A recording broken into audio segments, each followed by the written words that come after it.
Ration கடைக்கு போயிட்டு வரேன். போயிட்டு வாமா.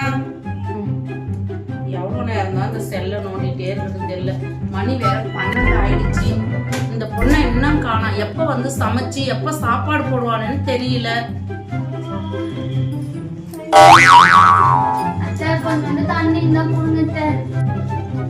தண்ணி அப்புறம் இருக்கட்டும், ரேஷன் கடைக்கு போனா வெறும் கட்டப்பை எடுத்துட்டு வர. முத வாட்டி கை ரேகை வச்சேன் உழல, கொஞ்ச நேரம் வெயிட் பண்ணேன். 2வது வாட்டி கை ரேகை வச்சேன் உழல, கை ரேகை தேஞ்சு போச்சுன்னு எதுவும் தராம அனுப்பிச்சிட்டாங்க. இல்லையே, நானா கை ரேகை வச்சேன்னா நல்லா தானே விழுந்தது. ஏன் போய் சொல்ற? உனக்கு மட்டும் விழலையா? இந்த வீட்டுக்கு வாக்கப்பட்டு வந்ததுல இருந்து வேலை செஞ்சு கை ரேகை தான் போச்சு. ரேஷன் கடைக்கு போனதுனால கை ரேகை போனதே தெரிஞ்சிச்சு. இன்னும் என்ன போச்சோ யாருக்கு தெரியும்.